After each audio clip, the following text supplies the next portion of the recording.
Bonjour, c'est Florent de Studio Minuit. Si vous aimez notre podcast Crime Histoire Vraie, vous allez être captivé par cette excellente nouvelle. Le livre Crime Histoire Vraie vient enfin de paraître aux éditions 365. Il est disponible dans toutes les librairies de France dès maintenant. Crime Histoire Vraie, le livre, ce sont 25 histoires criminelles captivantes, des années 1800 jusqu'à 2010, qui ont marqué la France. L'Auberge Rouge, les Sœurs Papin, l'affaire Godard, Xavier Dupont de Ligonnès. Autant d'affaires racontées par Luc Tailleur, auteur du podcast Crime Histoire Vraie de Studio Minuit et accompagné de belles illustrations. Pour lire ou offrir le livre Crime Histoire Vraie paru aux éditions 365, rendez-vous dans votre librairie ou sur Internet pour le commander en ligne. Willy van Coppernoll.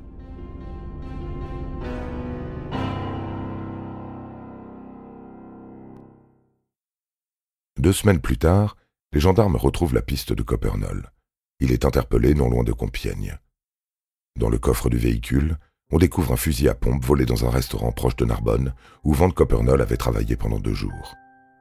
Mais également une chaînette en or appartenant à l'une des 2 jeunes victimes. Interrogé, Van Coppernoll avoue partiellement les faits, tentant de les minimiser. C'est suffisant pour le traîner devant la justice. Mais pour l'instant, les enquêteurs estiment que les charges qui pèsent sur lui ne sont pas assez lourdes. Compte tenu de son passé criminel, ils veulent s'assurer de pouvoir l'écarter de la société pendant un bon moment.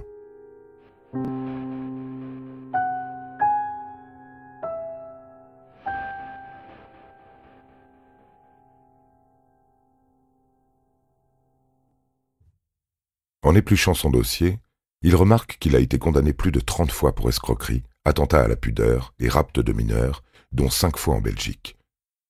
Willy van Coppernoll se défend. Il prétend souffrir d'une maladie mentale. Il préférerait être soigné dans un hôpital psychiatrique plutôt que de purger une peine de prison. Par ailleurs, il affirme avoir tenté une demande d'internement en 1979, mais les médecins en Belgique avaient refusé. Van Coppernoll est très habile dans l'art de la tromperie. C'est un escroc capable de cacher ses sombres desseins derrière une façade de bonhomie et de convivialité. Après avoir été libéré de prison, à la fin du mois d'août 1989, il vit pendant un temps à Montélimar, dans la Drôme. Il occupe une chambre dans un petit hôtel local. Il se fait quelques amis de passage, offre des tournées à n'importe qui, alors qu'il n'a pas les moyens de régler l'addition. Ses dettes s'accumulent. Il rassure le patron de l'établissement en disant qu'il paiera la note à la fin. Il en a les moyens. Il se fait passer pour un cadre de chez Canon, prétendant également chercher des jeunes à former dans le domaine de l'informatique. Ces affabulations lui permettent de rencontrer des jeunes garçons pour lesquels il reconnaît avoir une très grande attirance. Les gendarmes n'en sauront pas plus. Il est possible que d'autres viols aient été commis durant l'année 1989 à Montélimar ou dans ses environs, mais les témoignages sont manquants.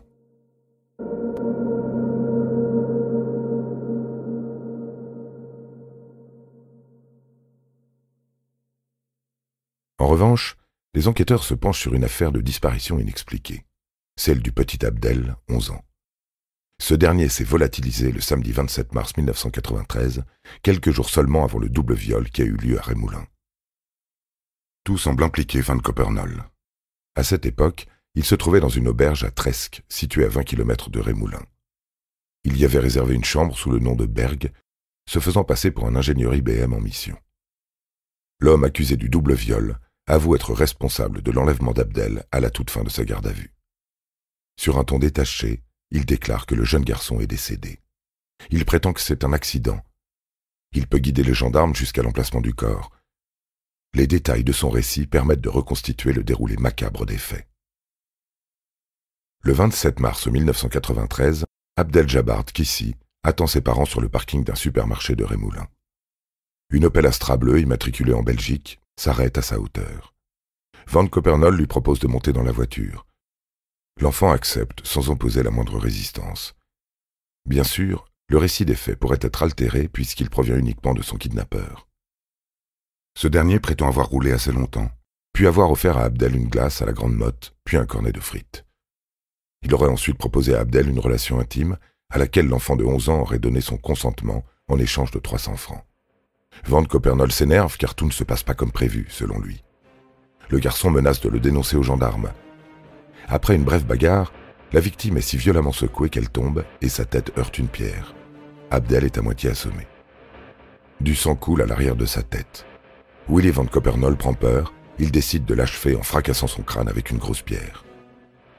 Il porte le corps jusqu'à sa voiture et roule jusqu'à un coin reculé, au plateau de la Vallière, à seulement 10 minutes de Rémoulin. Le corps du jeune garçon est découvert, allongé sur le ventre, dissimulé dans les buissons. Il porte uniquement des chaussettes et une serviette éponge. Ses vêtements sont laissés en tas à proximité. L'état du corps est tel qu'il est impossible de déterminer si le garçon a subi un viol.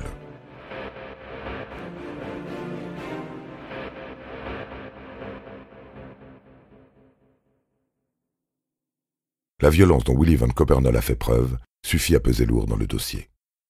Les enquêteurs savent que le criminel leur cache la vérité. Ils contestent ses déclarations. Selon eux, il n'a pas pu se rendre jusqu'à la Grande Motte. De plus, aucun commerçant ne se souvient de lui ni de l'enfant. En détention, dans l'attente de son procès, Willy Van Coppernoll est vu par plusieurs psychiatres.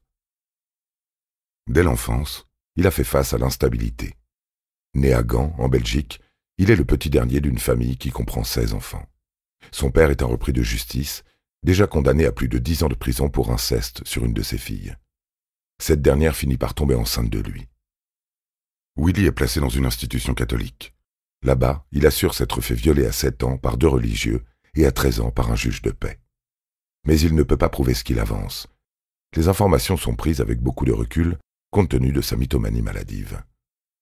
Willy Van Coppernoll se découvre, durant l'adolescence, une préférence sexuelle pour les garçons. Il dit avoir eu un petit ami à l'âge de 20 ans. Un certain Adrien, mort dans un accident de moto 5 ans plus tard. Un drame qui l'aurait profondément marqué.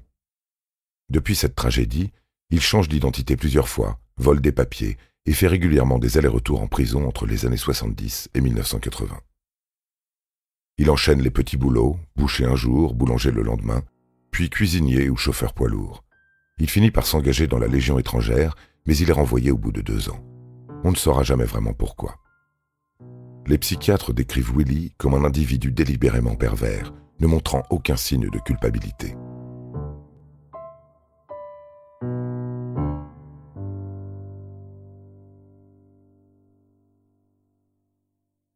Son procès démarre le 27 mars 1995.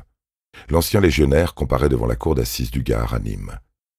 Il saisit la cour d'effroi en décrivant son crime commis à l'encontre du jeune Abdel et surtout le détachement dont il fait preuve après le meurtre. Il est rentré à son auberge, à manger de bon appétit, selon ses dires. Il a ensuite raconté au serveur qu'on lui avait volé sa sacoche et qu'il avait besoin d'argent. L'hôtelier a eu pitié de lui et lui a spontanément prêté 1400 francs. Quand on lui demande s'il a violé l'enfant, Willy s'en amuse. Il salit la mémoire d'Abdel en affirmant ne l'avoir même pas pénétré avec le petit doigt. Il dit que pour lui, l'enfance est sacrée, il n'est pas un pédophile. Un expert psychiatre n'est pourtant pas de cet avis. En ce qui concerne l'autre affaire, le viol des 2 adolescents, Coppernoll avoue, mais se trouve des excuses. Il dit que s'il a fait ça, c'est parce qu'il ne parvenait pas à avoir une relation affective avec d'autres hommes depuis la mort de son ancien petit ami. Il ne regrette pas son acte criminel pour autant.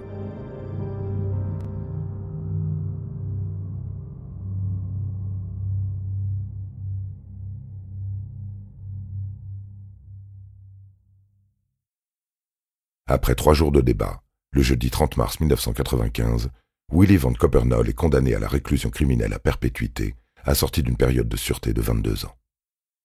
Sans aucun remords, il aura détruit la vie de 2 jeunes garçons. L'un des adolescents violés a été hospitalisé 3 fois en psychiatrie suite à son agression. Il a développé une forme de schizophrénie et a tenté de se suicider avec une arme. En 2022, les enquêteurs en charge des cold cases, ces affaires criminelles non résolues, persistent dans leurs efforts pour établir un lien entre Willy Van Coppernoll et d'anciens dossiers criminels qui ont secoué la France et la Belgique. Parmi les affaires en suspens figure celle de Grégory Dubrul, 8 ans. Le 9 juillet 1983, l'enfant est brutalement enlevé par un individu en bas de son domicile à Grenoble, en Isère. Le lendemain, il est retrouvé inconscient dans une décharge au cœur du massif de la Chartreuse, le crâne violemment fracturé, mais vivant. 10 ans plus tard, l'affaire Abdeljabbar Kissi éclate. Les circonstances sont les mêmes, ainsi que les blessures infligées. Willy Van Coppernoll refuse de reconnaître son implication dans l'enlèvement. Pourtant, tout semble correspondre. Même s'il reste silencieux, sa personnalité manipulatrice laisse planer le doute. Il pourrait également être impliqué dans un autre fait divers, qui n'a pas donné lieu à une procédure judiciaire. Celui-ci n'a été médiatisé que très récemment. Dans une interview, Pierre, l'ancienne victime de Willy, évoque une série d'agressions sexuelles survenues dans une colonie de vacances. Pour comprendre comment Pierre en est venu à parler de ce fait dans les médias, il faut revenir en 1983. Pierre est traumatisé par son viol et entreprend de connaître l'identité de son agresseur par tous les moyens possibles. Au cours de ses recherches, il a croisé le chemin d'une dame qu'il appelle la Dame de Rabat. Cette dernière est une professeure de lettres exerçant au lycée français de la capitale marocaine. Elle avait demandé à garder l'anonymat. Pierre n'a pas eu besoin de se déplacer au Maroc pour la rencontrer. Cela s'est fait par hasard, pendant un jour d'été, alors que celle-ci passait des vacances en France. Au fil des discussions, la Dame de Rabat a partagé une histoire intrigante. Elle se souvient qu'en 1981, à l'occasion des vacances de Pâques, elle a accueilli chez elle un homme d'origine belge avec un prénom très étrange. Il disait s'appeler Okapi. Jusque-là, elle ne s'est pas posé plus de questions. Si Okapi s'est retrouvé à Rabat, c'est parce qu'il avait été engagé par une association de scouts pour encadrer un camp de garçons âgés de 10 à 12 ans. Puisque son fils participait à l'aventure, elle a accepté d'héberger cet animateur chez elle pour le dépanner.